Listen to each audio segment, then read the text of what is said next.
This incredibly beautiful ballroom sparkles with different colors every now and then. His Highness stood on the balcony and talked with the Count, discussing the Duke.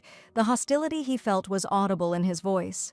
The Crown Prince was worried that some Duke was gaining more and more popularity among the people. The Count, wiping the sweat from his face, tried to somehow calm the important person. His desire was to marry the Duke as soon as possible, but this seemed impossible because everyone ran away from him, considering him crazy. Fortunately, the Duke still remained in the capital, being obsessed with catching the blue ruby. Biting his nails, the Crown Prince recalled the words of the Duke, who said that he would return to the north and marry the princess as soon as he finished his business in the capital. But these thoughts were unbearable because the prince understood that no one would want to marry this psycho. However, when the Count announced that he had invited a lady unknown to him to the ball, His Highness's eyes immediately lit up. The Count spoke of a lady from the Viscount's family who had recently moved from the southern regions, who bought the title, which is precisely why it will be difficult for her to find her other half. The Crown Prince understood the Count's plan and immediately praised him for such a brilliant idea. Breathing a sigh of relief, the prince could now begin to implement this idea, closing the issue with the problematic Duke. All that remains is to find that lady in the crowd who will be the perfect match for the Duke who has been such a hindrance to the crown. And then, at the most opportune moment, the butler announces the arrival of the Viscount Renoir family from the south. Two handsome guys entered the banquet hall. One of them was Sion Renaud and the other was Vincent Renaud. But they weren't the only ones who attracted the crowd's attention. Their younger sister also entered the hall. Her hair shimmered like gold, and her eyes sparkled like aquamarine. So beautiful was she in the eyes of the beholder. A young and beautiful maiden, Lady Eloise Renoir, whose family has only recently received a title. Entering the banquet hall, Eloise could not take her eyes off the beauty of the venue. But her brothers immediately brought her down to earth, saying that she should think only about marriage. The girl understood that her goal here was marriage, so she would be extremely attentive to men. The Crown Prince and the Count came out first to greet the guests from the southern lands.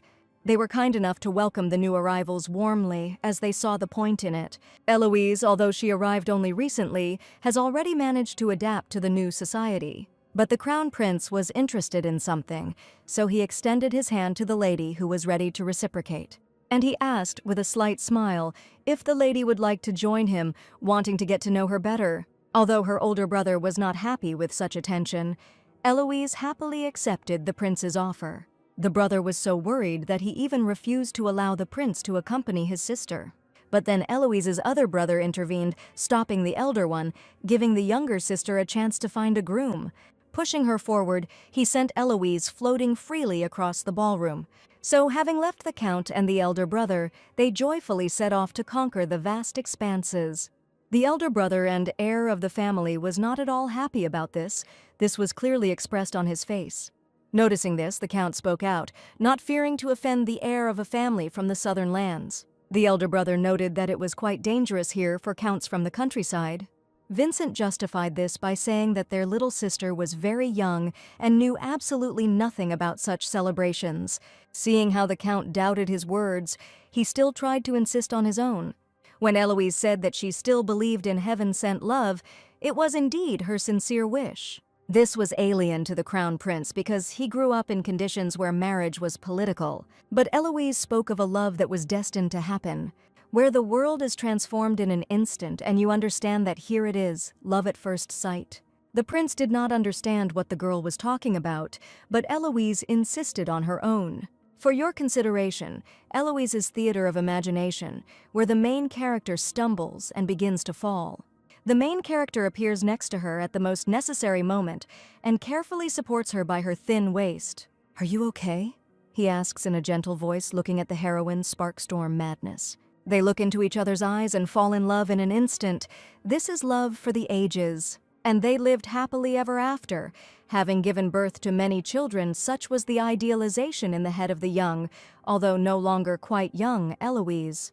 For Eloise it was incredibly romantic, but it was impossible to tell from the prince's face. His face turned into a raisin. He didn't understand what was wrong with this girl. It seemed that his plan to marry her off to the Duke had collapsed in one fell swoop. He was already starting to get nervous about the matter. Something had to be thought up urgently, but the door to the banquet hall had already opened slightly, and there wasn't much time left. It was immediately announced that Duke Noavik, who was just unpleasant to the crown prince, had arrived at the banquet. The aura immediately changed as soon as the Duke's foot stepped over the threshold, and this heaviness could be felt in the ballroom. The handsome Duke Johannes Noavik arrived. He literally froze everyone in this room with his dazzling beauty. Eloise was dumbfounded. She could not take a step, she was so struck by his image. Having woken up from his beautiful appearance, she immediately became active and began asking about him, which made the prince nervous. Seeing those lit-up eyes, the crown prince immediately began to think about how to introduce them. Remembering what the young lady had said, he gritted his teeth, because in his opinion such a scenario was simply impossible. He literally had no choice but to push on towards the fateful meeting, so the prince's hand reached out to Eloise to push her straight into the count's arms. Feeling like she was about to fall, Eloise could do nothing about it. She had to surrender to the will of fate.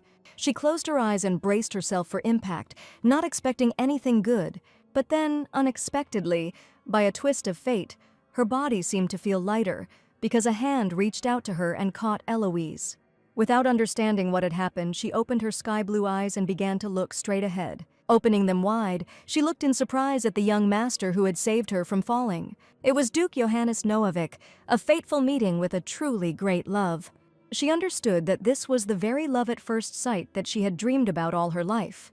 Seeing this picture, a slight grin appeared on the crown prince's face. He understood that perhaps his plan had succeeded.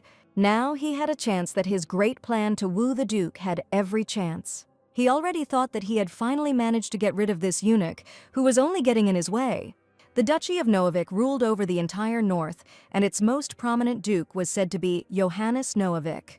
He took part in the Northern War, which lasted 10 years and ended a year after his accession to the throne of the Duke.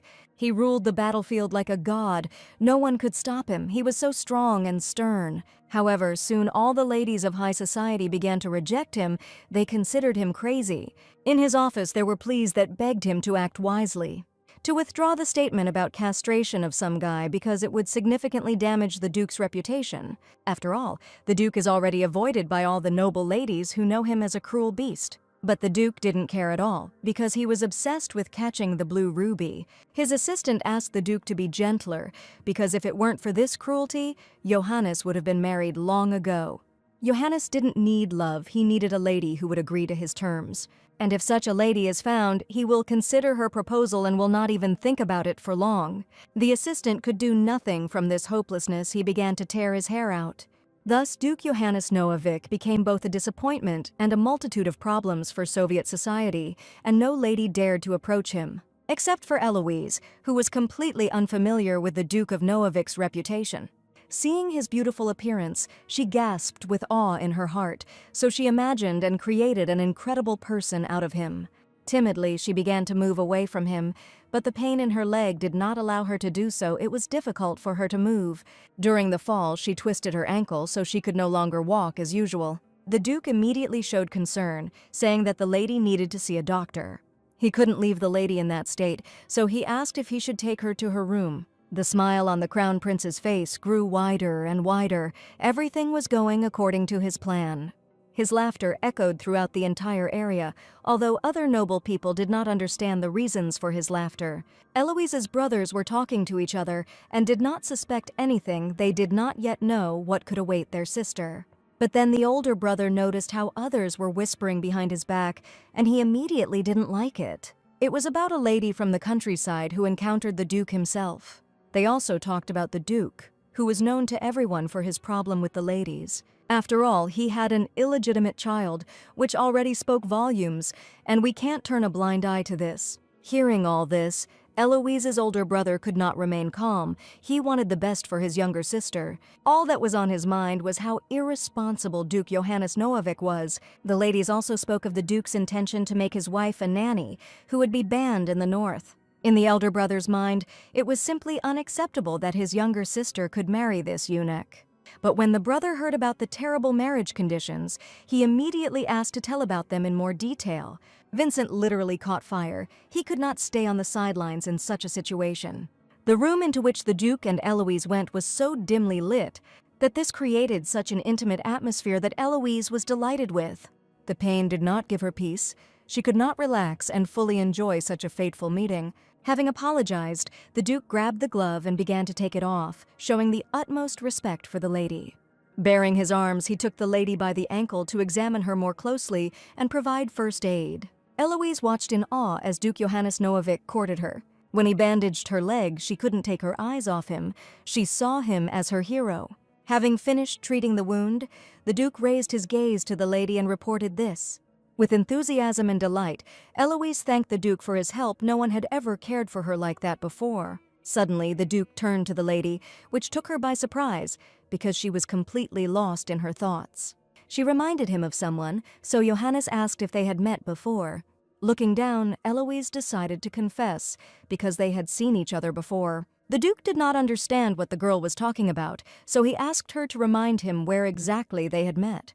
But Eloise, grabbing Johannes by the hand, then said that they had already met before the goddess of fate.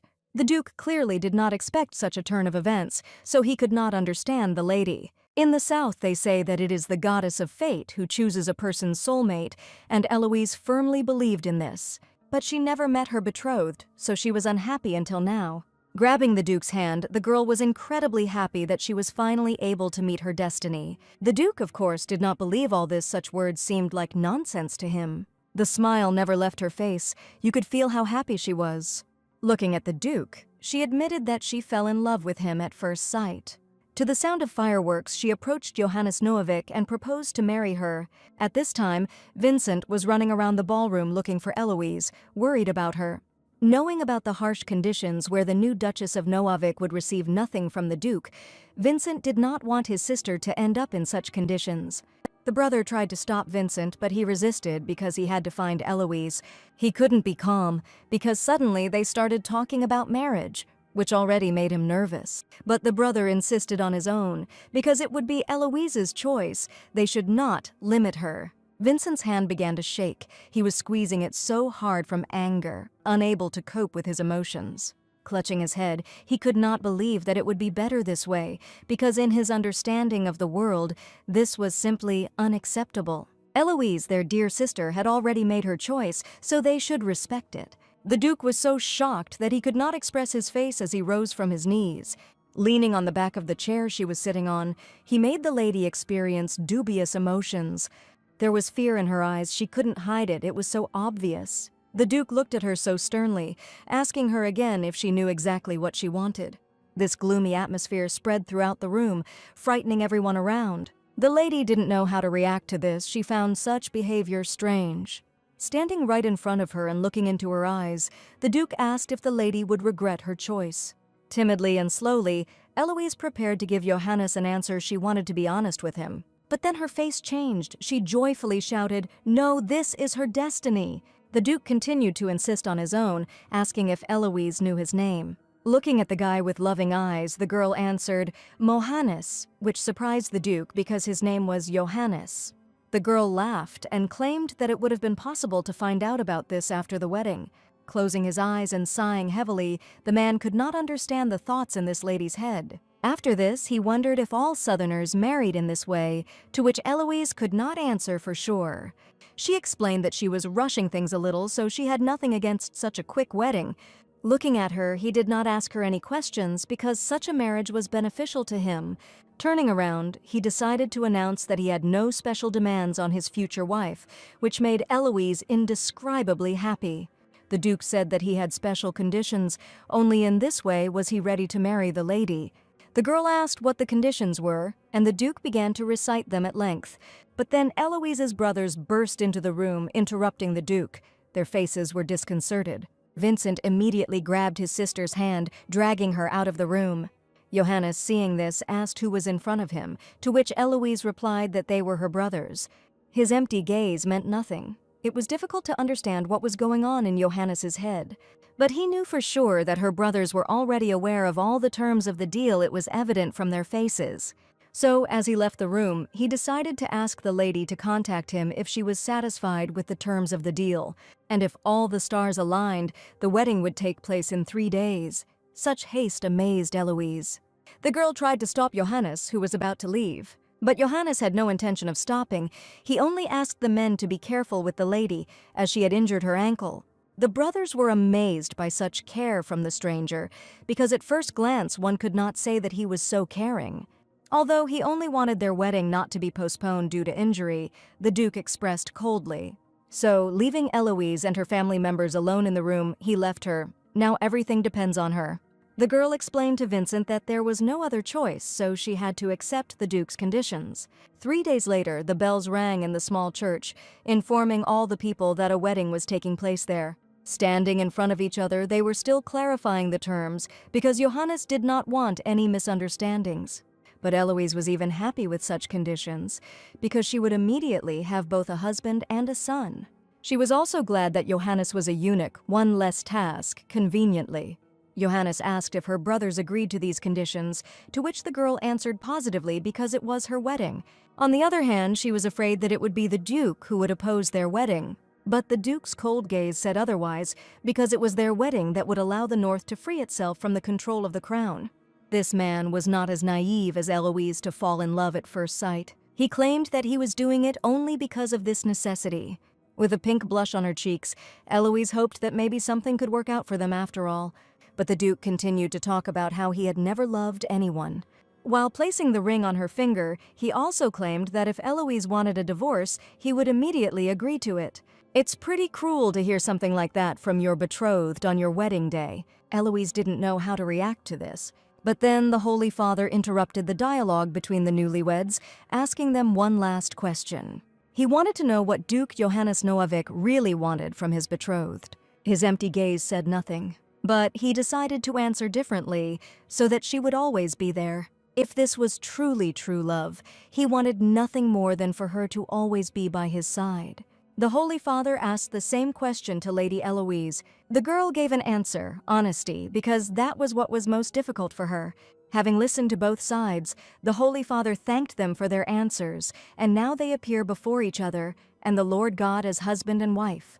Standing before the altar, they made vows of eternal fidelity and love. Now they belong only to each other. Looking into each other's eyes, they both swore that they would never betray this oath. Well, from this very moment, they appear before the Lord God and others, husband and wife. The family said goodbye to their youngest by giving her a teddy bear as a parting gift. Vincent hugged his sister and asked her to come home if she suddenly wanted to. He wanted her to always remember this. So, with a heavy heart, he was finally able to let his little sister go into adulthood. The Duke, who was watching this scene, could not understand such behavior. It was alien to him. After some time, he decided to tell Eloise that it was time to leave. He also said that he would hardly be able to go north this year, as he was carrying out the Emperor's order to capture the most dangerous criminal, the Blue Ruby.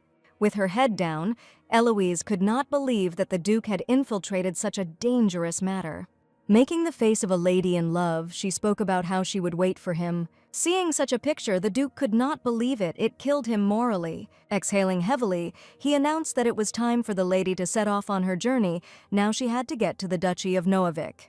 With joy on her face, Eloise said goodbye to everyone as she set off on a long journey. Already in the carriage, she happily waved to her brothers and shouted, "See you soon." Driving a little further, she calmly looked out the window, watching the landscape gradually change. Exhaling heavily, she finally sat down and was able to relax, no longer having to play the role of a silly girl. Hugging her cute bear, she mentally wished good luck to her husband. Unzipping the back of her bear, she pulled out something huge. It was the gun with which Eloise was going to save her destiny. Eloise Noavik, the Empire's most wanted criminal, Blue Ruby.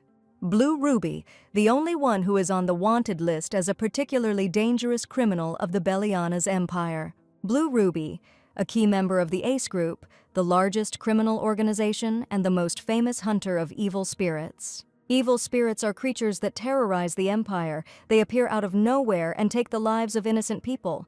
Fortunately, evil spirits can be driven out with the help of divine power, which was not granted to everyone. After their expulsion, there remain treasures that can officially only be owned by the temple. But Blue Ruby was not like everyone else. She hunted evil spirits without permission, and she financed the Ace Group with the jewelry she received, which was obtained illegally. As a result, the Blue Ruby became the temple's main enemy and the most wanted criminal in the empire. and also the sworn enemy of Johannes Noavik, who has been unable to catch her for several years. Sitting calmly in the carriage, Eloise carefully cleaned her gun, because you should treat your weapon the same way you treat yourself. She succeeded thanks to the intervention of the Crown Prince. She assumed that she would only be able to squeeze in after a couple of months, but she still needed to hurry, since she had very little time left. From the sudden attack, she dropped the gun. The pain pierced her heart so much that she could not move. Her heart was becoming more and more troubled every day. It seemed that she had absolutely no time. She had to accomplish everything she had planned in the shortest possible time. After some time, the attack subsided and she felt better. Such pain did not strike her often. She was able to lean back on the sofa and exhale. The attack had finally subsided. Taking hold of her gun, she considered what she should do first, making a plan of her actions. And she decided that the first thing she needed to do was make friends with Johannes's son, because he might have the information she needed. By stuffing a toy gun into her mouth, she thought that children usually liked it, so there shouldn't be any problems. For a second, Eloise froze as a thought entered her head that stirred her heart. What now? This is her son. She was not ready for such a realization. To become a mother at such an age, she was not ready, but she was glad. The girl was over the moon, knowing what kind of baby was waiting for her there. She could already imagine how much fun they would have spending time together. She will no longer run away from Johannes. Now she will have a real family. Outside the window, you could see how the weather had changed. The beautiful summer landscapes were replaced by snow-capped mountains. Eloise already knew that without Ace, she would have to use other strategies and some tricks. After some time, she heard the coachman announce that they had arrived.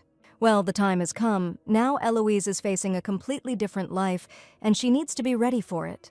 She leaned out of the carriage abruptly and shouted, "Meet me north!" thus showing everyone how happy she was to see the snow-capped mountains. And then she tripped and fell face down into the snow, all because she wasn't used to this kind of thing.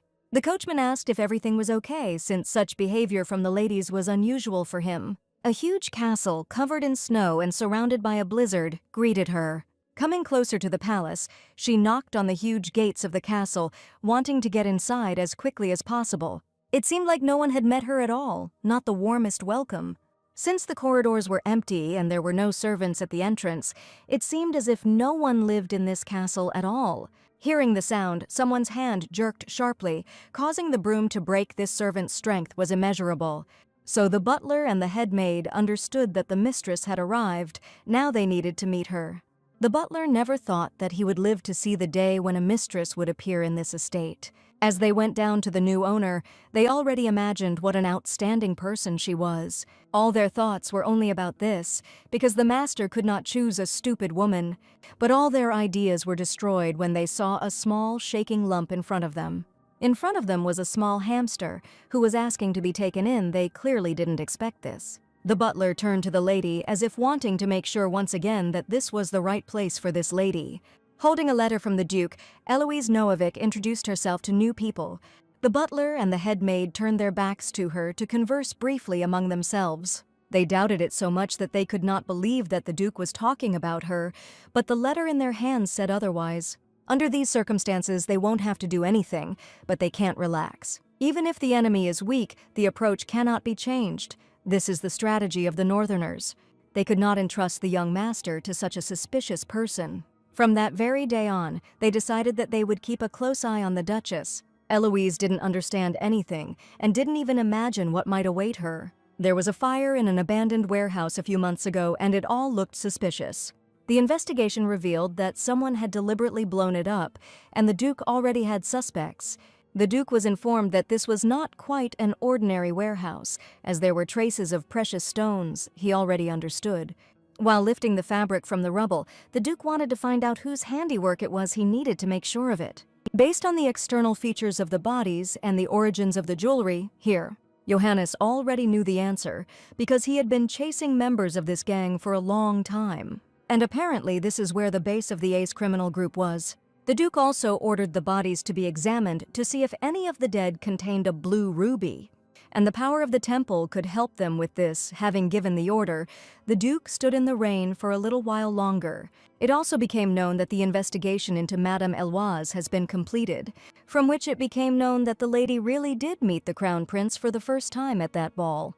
Her older brother was very careful since they had only recently received the title. Therefore, there is no complete information. It is necessary to carefully check whether she is a spy for the Crown Prince. In any case, for the Duke, Eloise was an extremely suspicious person. So he asked his assistant to tell the servants not to take their eyes off her, but then the assistant wondered if Madame Eloise was clean and had simply been a hostage to circumstances. He timidly wondered if she really wasn't a spy, but could still be in this life. In this case, the Duke risks losing his love, which was granted by the gods themselves. The puppy eyes were just praying for an answer. It was impossible to resist those cute eyes. But the Duke, with a stony face, merely replied that he would be sorry, so hard was his heart. At this time, snow was falling in the Duchy of Noavik, and cold enveloped this northern region. The servants finally decided to properly welcome their new mistress, Eloise Noavik. The butler's name was Brian, and the head maid's name was Sienna. That's how they introduced themselves to the new Duchess. Eloise greeted the servants timidly, wanting to please them. She was nice enough. Brian had already come up with a test, provoking the Duchess by not greeting her personally. And Mr. Johannes also ordered that she be closely monitored and that all her actions be reported. People from the southern regions are unlikely to survive in the harsh northern conditions. Brian did not want to traumatize the child, so he checked the lady in every possible way. Therefore, the butler was already expecting a violent reaction from the Duchess for their mistake. Her gaze was so dim that they were about to start screaming and shouting. Standing next to each other, they were already preparing to hear them, as it was quite expected. But the stars in the lady's eyes and the reaction where she compared the northern palace with the princess's castle, about whom she read in children's fairy tales, who, after imprisonment, were saved by a prince on a white horse. She simply killed them. They were not ready for such pleasant comparisons. For the first time, they heard something like this from a lady from the southern lands. Sienna decided to speak out, saying that the lady might have a hard time adapting. After all, the north is a harsh place where harsh people live, and there are also monsters here. Such refined hobbies as composing will be unavailable to the lady. But Eloise still didn't understand why she needed these flowers. Was this really such a northern tradition? She wondered. Why cut off the beautiful flowers? This is not a human head, the lady misspoke. Realizing that she had said too much, Eloise immediately decided to change the subject, having found out where her son was. Brian reported that the young gentleman was already informed of the lady's arrival, but he is still in his room because he was quite shy. So Sienna decided to take the lady to her room so she could rest. Eloise, however, misunderstood everything and decided that she needed to visit the baby herself. Sienna knew the situation was getting out of control and something had to be done about it. Although she understood that now was not the best time to meet, she could not stop the lady.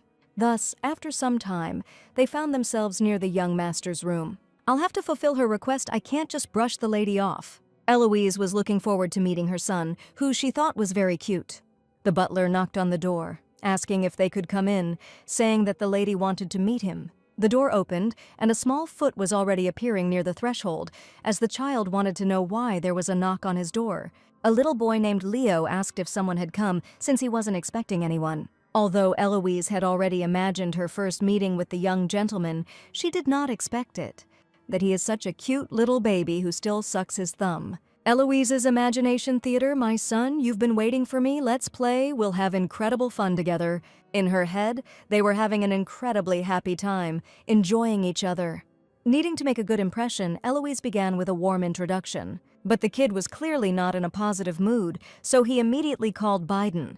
Puffing out his cheeks, he reminded the butler that he had forbidden entry without permission.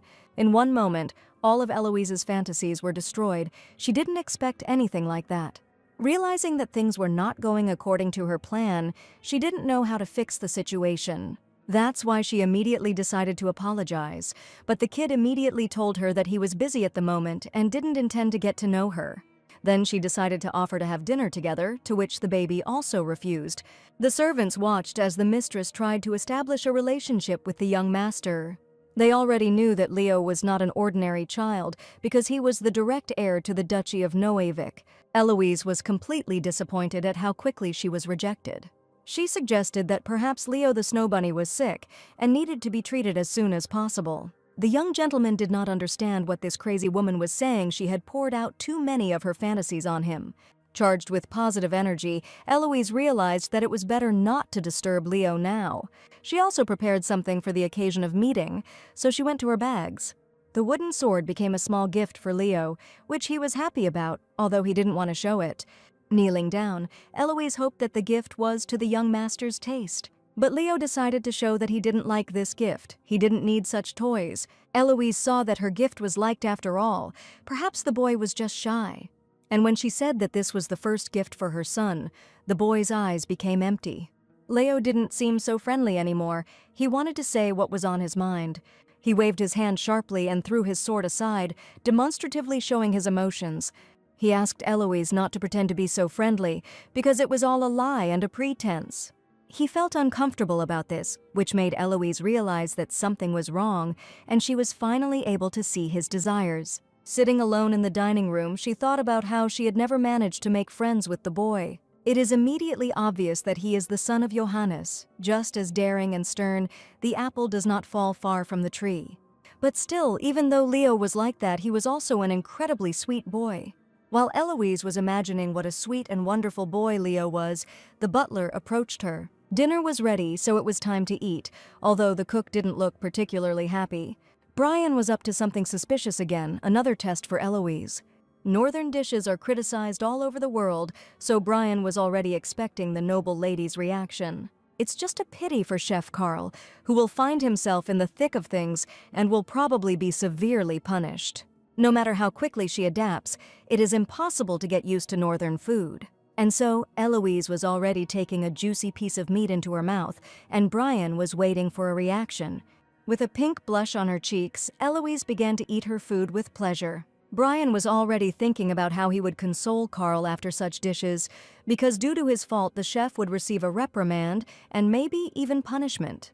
But Eloise was incredibly happy to eat such food. For the first time, she tasted such tender meat. The chef and butler were shocked by this. They were expecting something completely different. Carl decided to ask again whether the lady really liked everything, since he was not prepared for such a reaction. Giving it a thumbs up, she said it was incredibly delicious. The cook's heart was won with just one phrase: Dorota can conquer the world. But Eloise claimed that with such a diet she would be in seventh heaven. While the chef was talking to the lady, Brian was thinking about everything he had seen. He exhaled heavily and finally realized that this time everything was different, but he couldn't quite believe it. However, I was finally able to relax and smile. Perhaps this girl really was sent by the gods. After some time, the plates were completely empty. Eloise had clearly eaten heavily. With her belly full, Eloise happily declared that it was the best dinner she had ever had. Brian was happy about this, so he offered the lady another dessert, which made Eloise think. The girl decided to ask Leo if he liked desserts. She wanted to get closer to him as quickly as possible. After apologizing, Brian decided to tell Eloise something about Leo, because he considered it necessary. He hoped that the lady would not become too close to the young master too quickly. Since young Master Leo is quite a traumatized child, a huge number of women have done this to him. Before Master Johannes announced the marriage conditions, many noble ladies tried to take the Duchess's place. They quickly became close to the young gentleman, playing the role of his mother. The boy was happy. For the first time, he felt her presence. However, they all abandoned the young master, unable to withstand the harsh conditions of the north. These words touched Eloise. She realized that she could not do this to a child. And Brian sincerely asked to be more attentive to the young master because he is not as simple as he seems. He bowed and left, leaving Eloise alone with her thoughts. The girl thought about it and realized that she had been too selfish all this time. The thought that such a grown lady was behaving like a complete fool killed her. But only by getting closer to Leo would she be able to save his life, and that was a necessity. Therefore, she must make an effort to ensure that the child accepts her as his own. Hearing the sound of bells, she realized that the castle was under attack, and the situation had taken a sharp turn. For the north, this was quite natural because monsters often lived in cold lands. Sienna burst into the dining room, reporting that a rather strong evil spirit had entered the castle. Brian was already giving the order to evacuate everyone, but then Eloise stopped him. Brian and Sienna turned their attention to Eloise, who wanted to say something. What worried her most was where Leon was now, because if she was even a minute late, he would die. Realizing that she couldn't stay in one place, she immediately rushed to the baby's room. Brian tried to stop her, but she couldn't leave the child in danger. The butler continued to insist on his own, wanting to protect the lady. He considered it his duty. But Eloise's first priority was to find Leon, even though the servants insisted that the child was safe. Sienna claimed that evil spirits do not enter where it is warm, and the master's room is exactly that. Eloise could not be calm in such a situation. She needed to personally make sure that the child was safe. So, without listening to anyone, she headed to the young master's room. After all, now the life of her baby, Leon, was at stake, so she had to take a risk. Having burst into his room, she began to look around, looking for him everywhere. After some time, she realized that there was no one in the room, and this scared her the most. She had already begun to fear that today was the boy's death date, and if she couldn't save him, everything would happen again. There was expensive whiskey on the table, and the voices of men who were clearly having a casual conversation could be heard in the room. It was Eloise's brothers talking.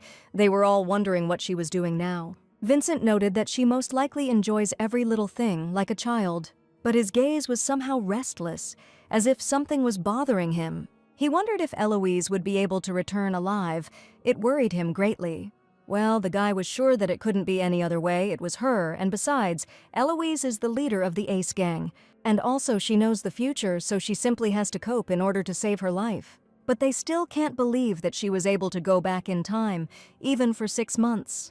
She really was incredible, but even so, it was hard to believe that she would succeed. Marry the Duke and find the healing artifact hidden in his house. Even knowing the future, it is not so easy to cope with this. Besides, the Duke himself needs this artifact. And besides, Eloise needs to save his son's life. It's hard to do that when she barely saved her own life. The men believed that the life of the Duke's son was not so valuable, so she should not strain herself so much. But what if she really loves the Duke? Vincent simply could not allow that. He also knew that Eloise had mentioned how the Duke had saved her life, and now she owed it to him. Perhaps this is why she wants to help the Duke so much, so to speak. It is an act of gratitude. Life for life, that is her price, and she wishes to pay this debt at any cost. Everyone was shocked that the young master was not in the room, because usually Leo was always there. They didn't understand what had happened, so they went to look for the young master. But suddenly Eloise said no. It made Sienna worry. Eloise decided that she would sort out this situation herself, but she needed to somehow remove the extra eyes. From her past life memories, she knew that the young master would be injured by a powerful evil spirit. The wound was so serious that Leo could not survive, and so the Duke lost his son. There was little time left, so Eloise sent the servants away. Although Sienna doubted the lady, after these words, she stopped being so careful with her. Thanking her, she bent down low and decided to go in search of the baby. They will never forget this, because with this very action, Eloise showed her concern. Having gathered her long hair into a ponytail, the girl set to work. It would be more convenient for her. Without her, she would be much more comfortable dealing with this situation, since her other personality was hidden from prying eyes. Eloise's look changed. Now she no longer looked like a frivolous girl. After examining the room, she realized that the child had left the room on his own. Her analysis of the situation was excellent. The toy castle that stood on the floor reminded Eloise of a real house. She also looked at the other toys and noticed that the sword she had given was missing. So she got the idea that the little gentleman had gone to the training ground. Realizing this, she immediately headed towards the training ground, wanting to catch up with the boy. Grabbing her teddy bear, she set off to rescue the child. So, sharply grabbing the bear's head, she took out her weapon from it, with the help of which she destroyed the monster. With the help of the cannon, she could defeat not only average monsters, but also the strongest of them. With a cannon in hand, no one could compare to her, not even Duke Navik himself. Coming out onto the balcony, she saw that her assumptions were correct. All that was left was to execute everything with precision. Eloise saw a little boy waving a sword at the evil spirit, wanting to protect himself. Trembling with fear, he tried to show the opposite, because Leo was the future Duke of Noavik. The monster considered the baby a fool because he was so fragile that it would not be a problem for a friend to kill him. Eloise knew she had to deal with the monster as quickly as possible, but his heart wasn't in the usual position. Having calmed down, the girl understood that now was not the time to panic. She needed to remain as calm as possible. Since the spirit is so huge, it means that its heart is located somewhere near the forehead. This was not the time to think about it. There was no time left for reflection. We had to act. Every second counted. Leo cried loudly and called for his father. He was looking for protection, and this was quite natural for such a small child. At that moment, Eloise realized where she needed to shoot to hit the monster. So, having gathered her power in the cannon, she made one precise shot, which accurately hit the monster. The Duke listened to the report of his assistant, who always received news from the castle. Johannes was interested in what had happened to Leo, but from the sad face of his assistant, the Duke could not assume anything joyful. There was no face on him. Could something have happened to the young master? That was exactly what everyone was afraid of. The assistant continued to tell the Duke about what had happened in Noavik Castle. It was obvious that Johannes was very nervous. He was frightened by the thought that something had happened to his son. Due to his worries, the Duke began to nervously pound the table. He could not remain calm while listening to such a report. But the assistant continued his report, from which it became clear that Sir Brian had arrived there with knights. He hurriedly went to the young master to protect him because the baby was crying loudly and calling for his father. What he saw shocked him. He could not believe his eyes, as this situation was very dangerous. A little more, and the young master would have been eaten by the evil spirit that was heading straight towards him. But, unexpectedly for everyone, a loud shot rang out and the evil spirit, like a balloon, burst right in front of the master. Reaching out his hand to the young master, Brian already thought that it was all over. He did not have time to save Leo. The shot struck the evil spirit right in the heart, reaching its crystal, which then cracked in half, as if it had been destroyed on purpose. The bright light blinded Brian, but he still continued to run towards the young master. The baby, although scared, sat on his bottom unharmed. He was very scared. His heart was beating so fast that he couldn't hear anyone. The knights immediately approached the child, wanting to help him. They needed to calm him down. Looking around, people wanted to know what it was and who helped Leo, but Eloise disappeared from sight. Thus the assistant finished his report, having reassured Duke Noavik, having learned everything. Johannes was able to breathe a sigh of relief, and now he feels a little better. The assistant also mentioned that the thing sent by the temple worked. The Duke also asked how the woman was doing. He wanted to know where Madame Eloise was at that time, since suspicions had not yet subsided from her. The assistant said she encountered the knights in the hallway while holding a huge bear. She was met outside the room and immediately interrogated, as she was behaving extremely suspiciously. The lady said that she burst into tears because she got lost in the huge castle. She was slightly bruised, but there were no serious wounds, the man finished telling. Johannes Noavik thought about it. It seemed strange to him, so he decided not to leave it unattended. The next day came, the sky cleared up. Now it was not so gloomy. The sun illuminated the Duchy of Noavik. Now everything was calm, although it seemed like only yesterday it was so scary. Evil spirits were commonplace in the north, but for the first time he entered the house, which made everyone terrified. They also decided to find out the reason for his sudden disappearance. The investigation continued. Surely all this is due to the divine beast sent by the temple. The evil spirit could not have disappeared on its own. Eloise didn't quite understand what they were talking about, because such a beast was the temple's most valuable treasure. But if he really existed, then Leo would not have died in his past life. So the heroine asked where this divine beast was now. The answer was a killer. As it turns out, the divine beast is right here. It was an ambush, because the beast could react to Eloise's divine power. Some little bun ran straight to the Duchess, wanting to end up in her arms. The girl immediately stretched out her hands to him because he was so cute that she couldn't resist. It turned out that this little dog was the divine beast, which Eloise never expected. After all, she felt that this was the most ordinary Yorkshire Terrier who was passed off as a divine beast. The heroine asked what his name was, but it turned out that the dog had no name. Then she decided that she wanted to come up with a name for him herself, asking the butler's permission. As a joke, the girl decided to name the dog Johann, which finished off the butler. Eloise thought that the name was perfect for the dog, since the Duke was also a temple minister. After calling the dog Johann a couple of times, Eloise realized that it was the most suitable name for him. The butler was not pleased with this, but the Duchess was so glad that Brian could not say anything. And Sienna was interested in whether everything was okay with the lady, even though they looked stern, they were still worried about her. After all, Eloise probably didn't encounter evil spirits in the southern regions. Perhaps this will force her to leave the north. When the girl realized that they were worried about her, she could not contain her emotions.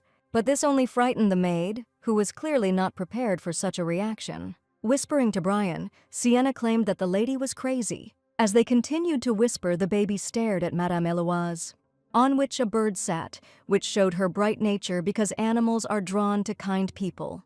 Brian noted that it was Mr. Johannes's messenger bird that had delivered the message. That's why he immediately called her to him, and she flew right into his arms to deliver the message. Opening the piece of paper that the bird had brought, Brian began to read out its contents. Then he joyfully said what happiness it was, which aroused Eloise's interest. With a smile on his face, the butler informed everyone that the Duke was returning to the north. But Eloise wasn't happy about this. It was as if she had fallen through the floor. She was frightened by the thought that the Duke was returning so soon. Could he have suspected something, she thought. Everyone was happy with this news because they had not seen the Duke in these parts for a long time. Pretending that everything was fine, Eloise played the role of a bored wife. She picked up the letter and realized that the investigation and search for the blue ruby was suspended. But ironically, without realizing it, the Duke found himself on the trail of the Empire's most wanted criminal. The butler had already begun to suggest organizing a grand meeting to mark such an event. The young gentleman also decided to take part in this celebration. He wanted to please the Duke. It was not dangerous, since the divine beast guarded the northern lands. And while he was with them, there was nothing to worry about. That's what the people from this castle thought.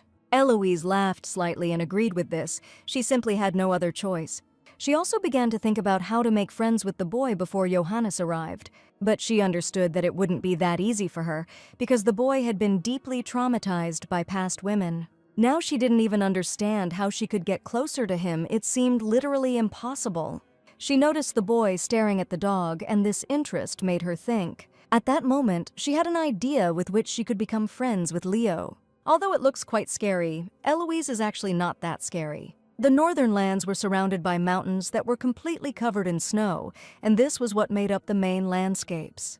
The carriage was already approaching the castle, indicating that the Duke was about to arrive. Eloise was able to get close to the divine beast, who sat on her lap every now and then. She understood that the dog had been raised in priestly circles, so her divine power was not alien to her. This was to her advantage, since the plan was to get closer to the boy through her interest in animals. The plan for a picnic between Eloise and Leo was already maturing in her head, although what kind of picnic was this? They were in the north, what a fool. Turning to the boy, she asked if he would like to pet the dog. But the boy was cold towards her, which upset her greatly, because she wanted to spend as much time with Leo as possible. After much persuasion, Leo finally decided to give in to Eloise's provocations and came closer. While petting the puppy, he gently touched the Yorkshire's long fur, which was very soft and gentle. He liked it so much that he was literally mesmerized by it. There was no limit to the cuteness in this action. So the boy finally got closer to Eloise. It seems there are no flaws in this plan. So the heroine decided to offer to have lunch together, but the boy quickly destroyed her dreams. Eloise continued to insist, wondering if Leo would agree if Johann were with them. First, they will watch as Johann adorably smacks his lips at his food. And then they will go for a walk together, then there will be a quiet hour. Brian also agreed to accompany them, so the boy began to think. It was clear that the boy wanted to agree to such fun, but he was afraid. After some time, Leo agreed and went for a walk with Eloise. He was having fun with Johann, who was not quite so nicely eating a bone. Eloise was really not used to such cold weather, so she often drank tea to warm up. After some time, Leo finally decided to reach out to Eloise. It seems this is his first step in their communication. He agreed to embrace, so the heroine immediately rushed towards him so as not to miss this moment. Brian, who was watching this, did not understand what kind of person Eloise was for him. She was too naive and fearless. And judging by her actions, she does not intend to harm Mr. Leo, the butler concluded. Could it really be true love? given to us by Mother Fate herself? She even endures the harsh conditions of the north, and all this for the sake of Duke Johannes. Brian decided not to torment himself with such thoughts and quickly pushed them aside. Eloise approached the butler, wanting to know if she could hug Leo just once. After Brian responded positively, Eloise began to hug the boy tightly. After these actions, Brian was sure that she was definitely in love with the master, because Leo was his little copy. While the butler was imagining true love, Eloise was musing on how Johannes was not like his son. But Brian believed that Leo was a complete copy of his father. He also had outstanding abilities. And Leo noted that his father at this age had already caught a strong evil spirit.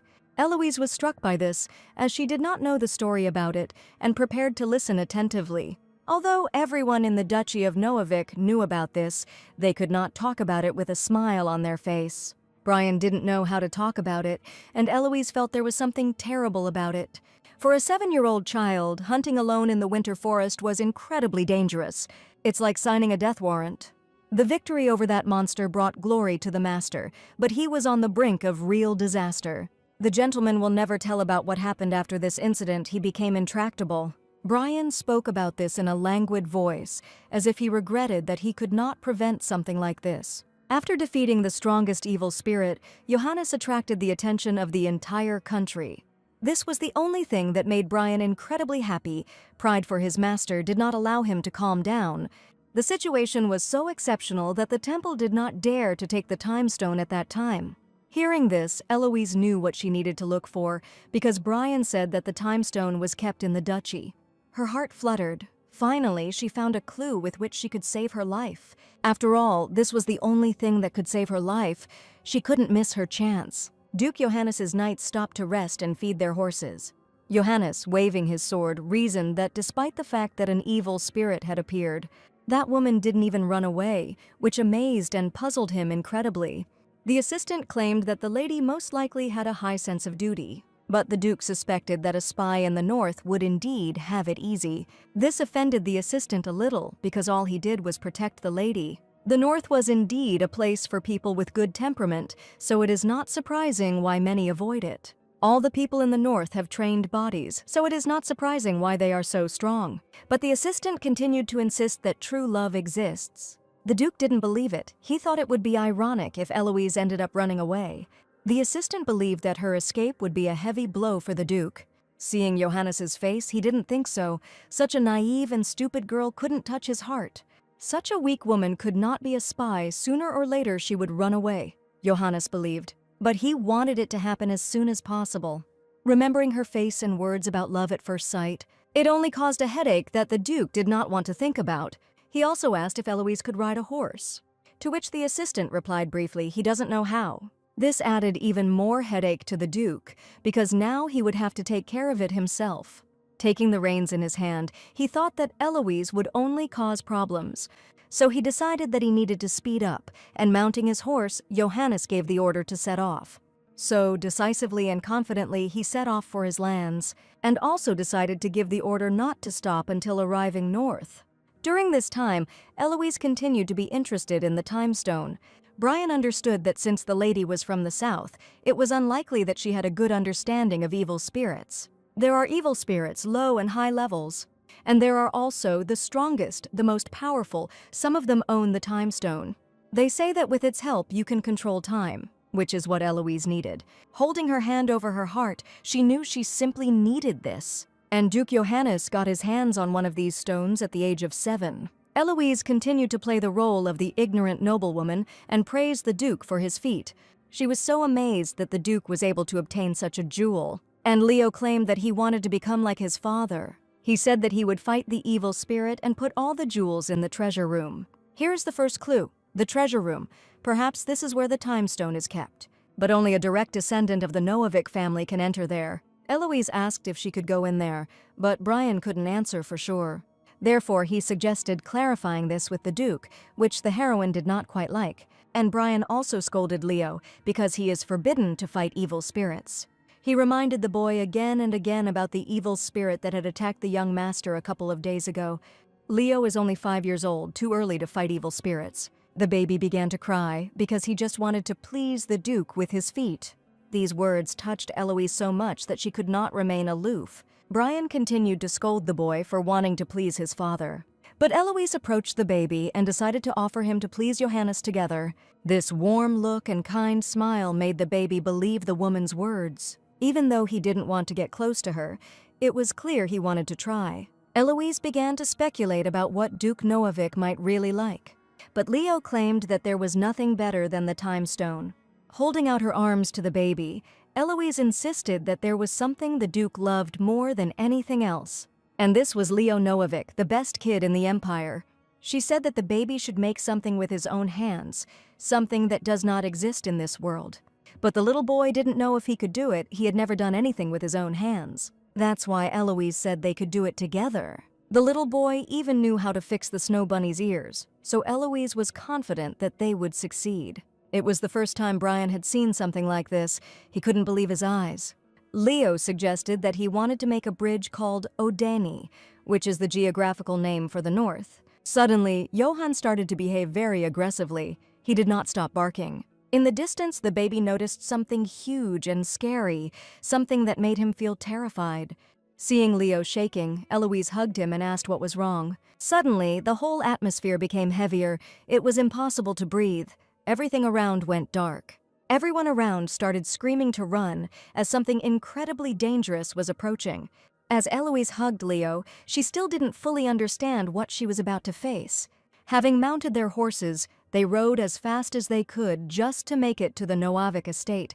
Eloise sat at the back and addressed Sir Biden, who held the reins. She wondered if all evil spirits in the north were like this. After all, even as a blue ruby, this was the first time she had seen an evil spirit haunting them. Biden noted that this is the first time in 60 years that he has seen such an evil spirit. Eloise found this very strange and did not understand the reason for such behavior. Evil spirits are deadly creatures devoid of reason. And these split in two, distracted the knights, and began to pursue Eloise and Leo.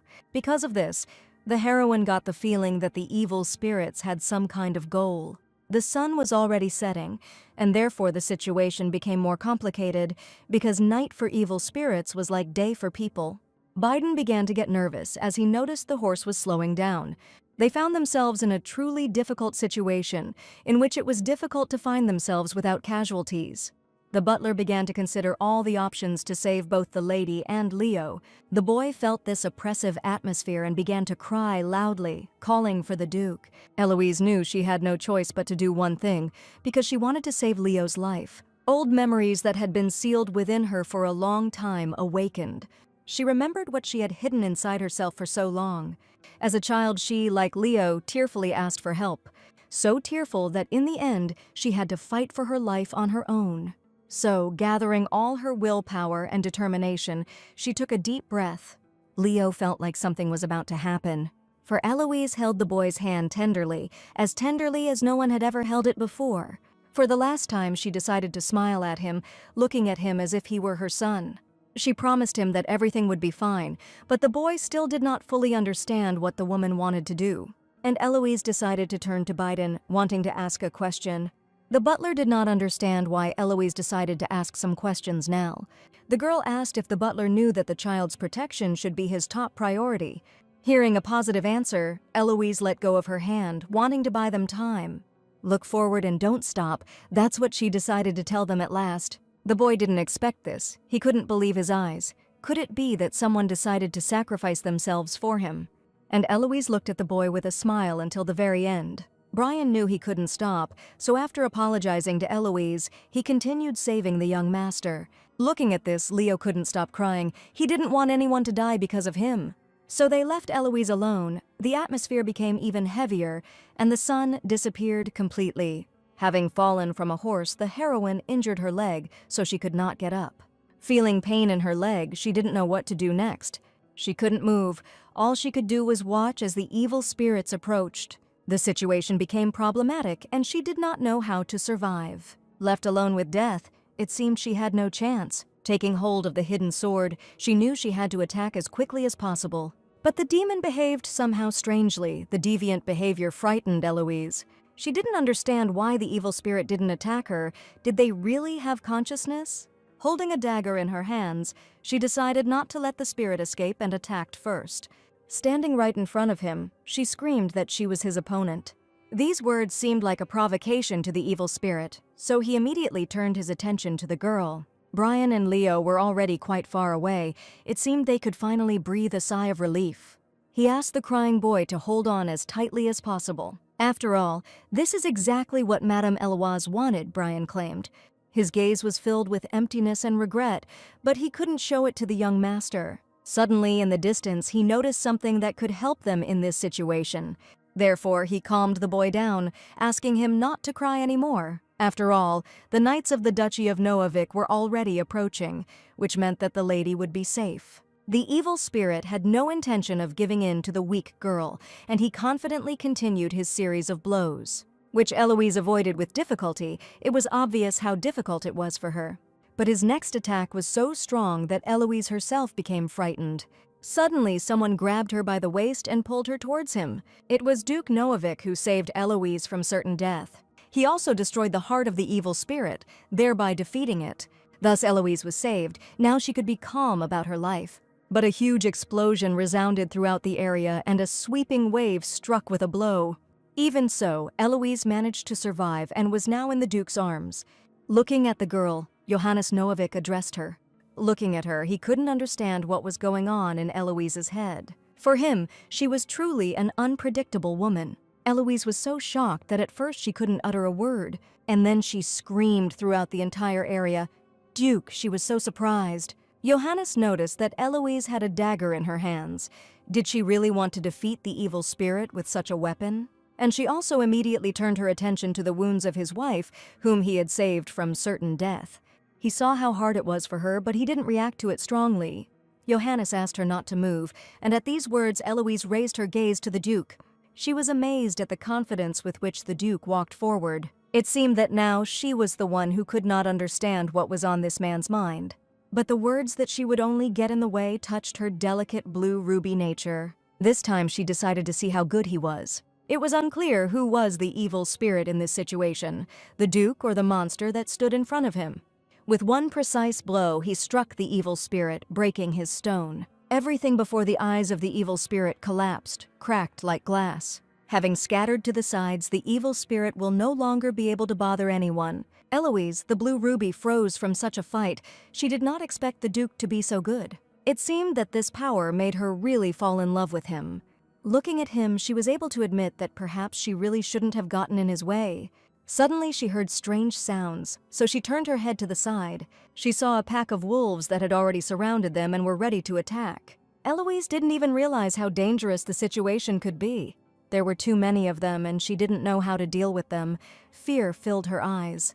She had never even fought with animals, so she didn't know how to behave. But Duke Johannes Noavik picked her up in his arms, which scared Eloise a little. The man froze. He just looked at the animals who were preparing to attack. Eloise asked what the Duke wanted to do. His actions seemed strange to her. He explained that in the north one can encounter not only evil spirits, but also wild animals. Having saddled his horse, he acted decisively. The wolves were hungry, so they didn't want to miss out on food, but the Duke, clutching the reins, continued to lecture. After all, he believed that it was not worth having a picnic in the middle of the forest. Although Eloise was afraid and did not trust the Duke, she was still able to believe in him. Suddenly, it dawned on her what the Duke was going to do. Now she thinks he is crazy. But the Duke walked forward confidently, ignoring Eloise's screams and squeals. Pulling the reins towards him, his horse rose into the air, jumping over a pack of wolves and a cliff, which was ahead and completely unnoticed by Eloise due to the situation. Leo was already at the estate and was lying in his bed. Brian and Sienna were comforting him. They understood that the boy was very tired, so they wanted him to sleep a little and rest. But the boy could not calm down, as he was worried about Madame Eloise, who sacrificed herself. Brian insisted that everything would be fine, since Mr. Johannes had gone to rescue her. Therefore, he asked young Master Leo to fall asleep as soon as possible. The boy remembered that kind and gentle smile that Eloise had given him. He stood up and wanted to do something that no one expected. He said he wanted to have lunch with Mrs. Eloise, which Brian couldn't believe. But he understood the boy's feelings, so he accepted them with ease in his heart. and Leo asked to cook only what Madame Eloise likes, wanting to somehow repay her. He began to cry loudly because he thought that he was a bad child, because of him, Madame Eloise suffered. But Brian calmed the young master, taking all the blame on himself. So, hugging, they began to cry bitterly, worrying about Madame Eloise. Sienna, who was watching this, asked to calm down because the good news was already known, because the Duke will certainly save Madame Eloise and bring her back home. And Sienna also assumed that everything was going well for Madame Eloise. The two young people were left alone on such a dark night, and Madame Eloise would have an opportunity. Brian immediately covered the ears of the child, who clearly shouldn't listen to such things yet. The butler began to scold the head maid for such thoughts, because there was also a child here. Repeating the words of the head maid, the little boy asked what was good about this. The butler was clearly not ready for such a question. Sienna and Bran began to make excuses, trying to explain everything correctly to the baby. But the boy continued to think about it because he sensed a catch in the elder's words. And how could they get closer on such a night? The question remained open. Duke Johannes breathed languidly right on Lady Eloise's face, his gaze lowered to her eyes. The girl was embarrassed by how close the Duke was.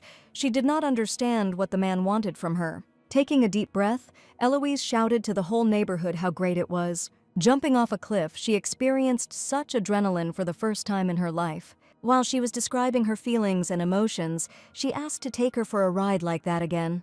And at that moment, the Duke approached and asked about the ankle.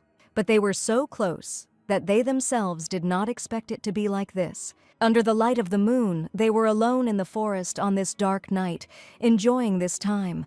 Eloise and the Duke sat on the same horse and looked intently into each other's eyes. Their gazes intersected, and they couldn't take their eyes off each other, and only the cry of birds destroyed their romantic atmosphere. They immediately became embarrassed. Eloise turned away from the Duke and asked why you were doing this. In her thoughts, she wondered what it was all about. And the Duke at this time, only the ideal that spoke about the ankles of the Duchess, is everything okay with her. Eloise was amazed at how caring and attentive the Duke could be. Paying attention to her ankle, he kept wondering whether the wound needed to be treated. The wound appeared to be quite serious. The site of the bruise was swollen and red. She was so impressed that she didn't even notice that her wound was so serious. Taking off their boots, they washed her wound in a mountain river, the water of which was incredibly cold. The Duke asked her to be patient even if it was cold. Seeing how the Duke carefully treated her wound, Eloise insisted that everything was fine. The man asked if Eloise often hurt her ankles, since everything goes away with such endurance. He was afraid that she would start confessing her love to him again, because that's what happened the first night. And Eloise continued to play her role as a naive girl, saying that she was blessed by the goddess of fate herself. The Duke laughed. Does this girl really believe in the goddess of fate, he thought. Having finished processing the country, he turned to Elise Renoir, wanting to get an honest answer. Eloise listened attentively to the Duke, preparing to answer his question. He was very interested in whether they had seen each other before she proposed to him. Eloise realized that now she would not be able to avoid answering, since the Duke was extremely serious. It was absurd, but every time the Duke saw Eloise, old memories came back to him. He remembered a certain image of the Blue Ruby who called him a temple lackey. The most wanted criminal of the Empire thanked him for saving him. That's exactly what the girl from his memories said, who looked very much like Eloise Renoir. Eloise was amazed at how accurate the Duke's memories were. How could he remember such things, she wondered. Did she really say that to Johannes when she went back in time? She decided to remember what happened before she returned in time to fully confirm what the Duke had said. The seriously injured Blue Ruby tried to escape and was on the verge of death. Because I understood that evil spirits would soon appear here, and they would not be ordinary, their level would be high. But Eloise understood that she would not be able to cope with the powerful evil spirits, as she was at the limit of her capabilities. She crumpled in pain and collapsed to the ground, unable to continue on her way. To turn back time and save her fading heart, she needed the time stone. Shedding tears with a heavy heart, she knew that she had no time left. She wondered if she could hold out until she found the powerful spirit. At that moment, someone from the forest addressed her. It was Duke Johannes, asking if everything was okay with the woman. Elijah looked up at him with her huge blue eyes, wondering if she had met the Duke. A slight smile appeared on her face. It worked, she thought. Now she had every chance to survive. With a smile on her face, she answered the Duke that she was fine, but in her thoughts she was already thinking that an evil spirit would definitely appear here. You helped the woman to get up. The Duke noted that if it weren't for him, she would have gotten into trouble. Liza didn't care what the Duke was saying. In her thoughts, it was clear that only a powerful spirit awaited us. Noticing the evil spirit, Johannes suggested that the woman saddle his horse and go to the city. But Eloise did not know how to ride a horse, so she began to beg to stay with the Duke. The man clearly didn't like this. He was stunned by what was said. He began to doubt that the woman was in her right mind because she could die from one touch of an evil spirit. Eloise begged the Duke, appealing to him that he was the most outstanding man who had defeated a powerful evil spirit at the age of 7. The Duke understood that they were not able to establish a dialogue, so he decided to force her onto the horse. The woman began to resist, trying to escape the man's strong hands, and she also decided to take an interest and ask the Duke one single question. Eloise wanted to know what kind of stone it was and why it was so valuable. She spoke of the time stone that Duke Johannes had acquired at the age of 7. The man immediately realized that the person standing in front of him was unusual. The situation was getting tense. Their views have changed. Now they look at each other as enemies of the people. The Duke decided to answer the woman's questions, but in return he asked her to answer his question. The stone he received at the age of 7 is capable of returning a part of his body to any point in time he chooses. Eloise did not expect that Duke Johannes Novick possessed such a powerful stone. It's not particularly useful, so they just keep it. Is it possible to change something by returning only part of the body to the past? But Eloise understood how to use this stone, so she knew that she needed it. While thinking about her plan of action, she didn't even notice how the Duke turned to her and asked a question. Grabbing the girl by the shoulders, he began to squeeze her with force, as he wanted to get an answer to his question. He wanted to know how Eloise was connected to the blue ruby and what they had in common. He had been watching her for a long time. This girl was hanging around this place too suspiciously. The Duke asked her not to lie to him, since everything immediately became clear after her question. Johannes has noticed that lately the blue ruby has been acting strangely, as if he is hunting and looking for something. Sensing the aura of the evil spirit, he immediately turned around and prepared to attack. They were literally enveloped in darkness. Everything around turned black. The Duke immediately grabbed his sword. And in the center of this evil spirit there was a stone, but it shone so brightly that it was impossible to hide. The heroes stood right in front of him. They would have to fight hard for this stone and for their lives. Eloise's gaze has changed. Now she looks and thinks how to defeat this powerful spirit. She knew that she could get the time stone if she defeated this powerful spirit this time. Many demonic eyes were directed at Eloise. It seems the spirit is already attacking them. But this didn't frighten the girl at all. She knew that she would either cope or say goodbye to life.